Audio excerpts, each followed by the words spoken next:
আচমিতা union Awami লীগের সহসভাপতি মতিউর রহমান মতির পদত্যাগ ঘোষণা। কিশোরগঞ্জের কটিয়াদী উপজেলার আচমিতা ইউনিয়ন আওয়ামী লীগের সহসভাপতি ও আচমিতা ইউনিয়ন পরিষদের চেয়ারম্যান মোহাম্মদ মতিউর রহমান মতি বাংলাদেশ আওয়ামী লীগের প্রাথমিক সদস্য পদ দলীয় সকল পদ থেকে স্বেচ্ছায় পদত্যাগের ঘোষণা দিয়েছেন। সিনিয়র স্টাফ রিপোর্টার মোহাম্মদ জজ মিয়ার তথ্যচিত্রে বিস্তারিত। বুধবার 24 জুন বিকেল 3টায় কটিয়াদী মডেল প্রেস ক্লাবে আয়োজিত এক সংবাদ সম্মেলনে তিনি এই ঘোষণা দেন। সংবাদ সম্মেলনে লিখিত বক্তব্যে মতিউর রহমান মতি বলেন, দীর্ঘ রাজনৈতিক জীবনে যারা তাকে সহযোগিতা ও সমর্থন দিয়েছেন তাদের প্রতি তিনি আন্তরিক কৃতজ্ঞতা প্রকাশ করেছেন।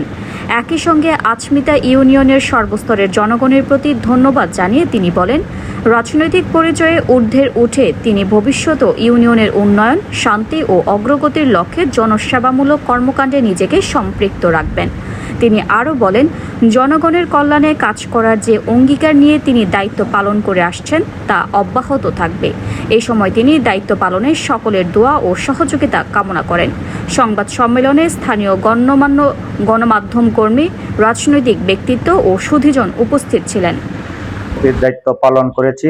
ব্যক্তিগত রাজনৈতিক বিবেচনায় আজ আমি বাংলাদেশের আওয়ামী লীগের প্রাথমিক সদস্য পদ সহ আচমিতা ইউনিয়নের শাখার সহসভাপতির পদ থেকে স্বেচ্ছায় পদত্যাগের ঘোষণা দিচ্ছি। আমি বিশ্বাস করি জনগণের কল্যাণ ও এলাকার উন্নয়নের আমার প্রধান দায়িত্ব। তাই দলীয় পরিচয়ের ঊর্ধ্বে উঠে একজন জনপ্রতিনিধি হিসেবে সকল শ্রেণীর পেশার মানুষের পাশে থেকে কাজ করতে চাই। আমার এই সিদ্ধান্ত সম্পূর্ণ ব্যক্তিগত এবং স্বেচ্ছায় গ্রহণ করা হয়েছে।